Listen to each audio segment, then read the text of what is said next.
नमस्कार मित्रांनो, स्वागत आहे आपलं मराठी कोडिंग शाळा यूट्यूब चॅनलवर. आजचं व्हिडिओ बनवण्याचं एक मेन कारण असं आहे की पायथॉनचा नेमकी सिलेबस किती राहिला आहे आणि आपल्या इथून पुढे व्हिडिओ किती येणार आहे याबद्दल मी पूर्ण रोडमॅप तुम्हाला सांगतो. इथून पुढे की जानेवारी मंथमध्ये आपलं काय पूर्ण पायथॉनच हे कंटिन्यू राहणार आहे. आणि मेन म्हणजे की आपले येणारे पुढचे जे कोर्सेस आहे ते पायथॉन डिपेंडंट आहे. कोणते कोर्सेस पाहिजे पायथॉन डिपेंडंट हे कमेंट सेक्शनमध्ये नक्की सांगा.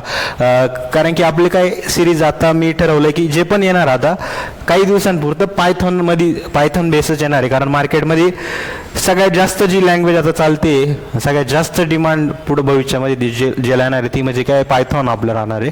तर सगळे येणारे जे कोर्सेस आहे मराठी कोडिंग शाळावर मोस्ट ऑफ दी काही दिवसांपुरतं ते आपले काय पायथॉन बेसिस राहतील. हळूहळू सगळ्या गोष्टी येणार आहे. खूप सारं प्लॅनिंग मी तुमच्यासाठी करतोय. मेन तुमचा सपोर्ट आहे.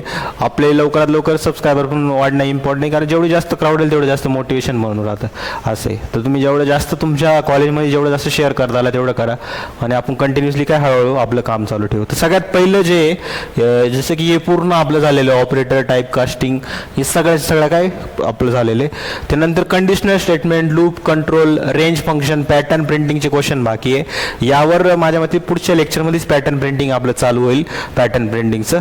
त्याच्यानंतर स्ट्रिंग आपलं झालंय, लिस्ट आपलं झालंय, टप्पल आपलं झालंय, सेट आपलं झालंय, डिक्शनरीज पण झालंय, ॲरेज मॉड्यूल बेसिक्स हे ऑप्शनल आहे. लिस्ट कॉम्प्रेशन काय आहे ते पण आपण बघू. आता लिस्ट कॉम्प्रेशन काय आहे बहुतेक हा टॉपिक पण झालेला आहे. शॉर्ट हँड लूप कसं यूज करतात त्याच्यावर. नंतर फंक्शन हा आपला बाकी, types of argument, lambda function, recursion function काय राहतं, मॉड्यूल्स पॅकेज, युजर डिफाईन ही एका लेक्चरमध्येच होणार आहे सगळं. पार्ट 4 आपला बाकी आहे. फाईल हँडलिंग पूर्ण बाकी, याच्यावर पण व्यवस्थितपणे आपण घेऊ. नंतर आपलं क्लासेस OOP वाला पार्ट स्टार्ट होतो. सगळ्यात जास्त इम्पॉर्टंट आहे. OOP जवळपास 5 ते 10 लेक्चर घेण्याचं मी ट्राय करणार आहे. त्यानंतर आपलं नेक्स्ट आहे, त्याच्यानंतर नेक्स्ट जर तुम्ही बघितलं तर इटरेटर्स आणि जनरेटर, इल्ड आणि नेक्स्ट काय राहतं, डेकोरेटर काय राहतं, function decorator, regular expression, date time, JSON handling कसं करतो, व्हर्च्युअल इन्व्हायरमेंट काय, हे या सगळ्या गोष्टी तुम्हाला VNV PIP पॅकेज या सगळ्या गोष्टी तुम्हाला शिकवणार आहे मी. त्याच्यानंतर न्यूमेरिकल, नमपाय आणि पांडाजबद्दल बेसिक सांगणार आहे. ऑलरेडी आपला नवीन जो कोर्स स्टार्ट होईल ना त्याच्यामध्ये मला हे शिकवणंच आहे, नमपाय आणि पांडाज.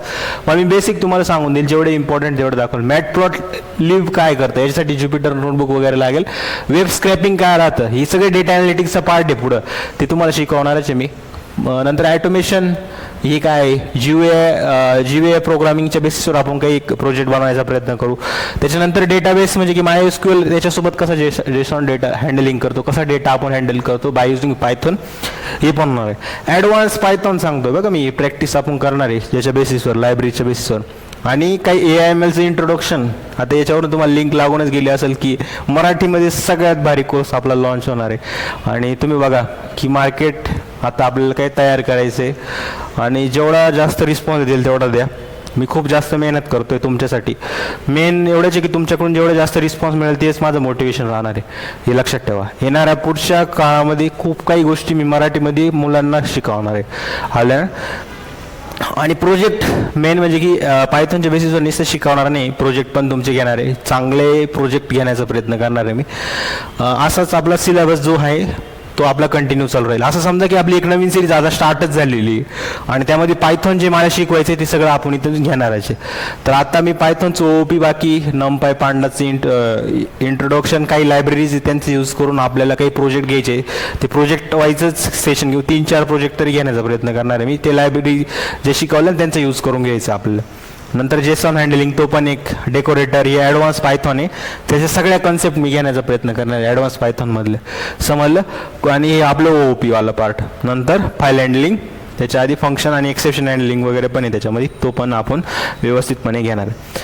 तर एवढं सगळं घेण्यासाठी पूर्ण जानेवारी आपल्याला लागणार आहे. आज व्हिडिओ येणार होता पण काही कारणास्तव व्हिडिओ नाही आला, मला थोडा टाईम झाला त्यामुळे. पण उद्यापासून मी कंटिन्युअसली व्हिडिओ टाकण्याचा प्रयत्न करेल. जवळपास जानेवारी आणि फेब्रुवारीचा मिडपर्यंत पण जाऊ शकतो. तुम्ही म्हणजे एवढी मोठी सिरीज का बनवताय तुम्ही, कंटिन्युटी, क्वालिटी आणि सगळ्या गोष्टी एकाच सिरीजमध्ये इन्क्लुडेड, आणि तेही आपल्या भाषेमध्ये. तर ती ही सिरीज आहे. मी तुम्ही पहिल्यापासून लेक्चर बघा माझे, सगळं एफर्ट देण्याचा प्रयत्न केला आहे मी. क्वेश्चन म्हणले क्वेश्चन, व्हाईल लूपवर मी एवढे लेक्चर घेतले, व्हाईल लूपच्या बेसिसवर किती सारे प्रोग्राम आपण प्रॅक्टिस केले, लॉजिकल वेने पण आणि चांगल्या वे आपले बाकीचे सिम्पल क्वेश्चन पण मी प्रॅक्टिस केले, तुम्हाला टास्क पण दिलेले होते. आता मेन आहे की जास्तीत जास्त लोकांपर्यंत शेअर करा. आपण खूप साऱ्या गोष्टी नवीन नवीन आणणार आहे. रिअलिटी टॉक्स म्हणून एक नवीन सिरीज आपली स्टार्ट होते. नवीन नवीन जे गेस्ट आहे, आय टीमध्ये जे एक्सपर्ट आहे, अशा लोकांशी भेटून, कॉलेज लाईफमध्ये जे चांगले टीचर आहे, अशा लोकांशी भेटून आपण काय इथं सेशन अरेंज करण्याचा प्लॅन करणार आहे. नवीन नवीन गोष्टी खूप साऱ्या माझ्या डोक्यामध्ये आहे. तुम्ही फक्त जास्तीत जास्त सपोर्ट करा आणि तुम्ही बघा येणाऱ्या काही दिवसांमध्ये मराठीमध्ये आपली कोडिंग, मराठीमध्ये खूप मराठी मुलांना खूप सारी गोष्टी शिकायला मिळतील आपल्या भाषेमध्ये.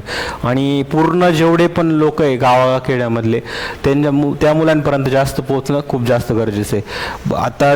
ते कारण की काय खूप सारे मुलं क्लासेससाठी खूप सारे पैसे देत आहे, पण त्यांना त्या लेवलचं नॉलेज भेटत नाही.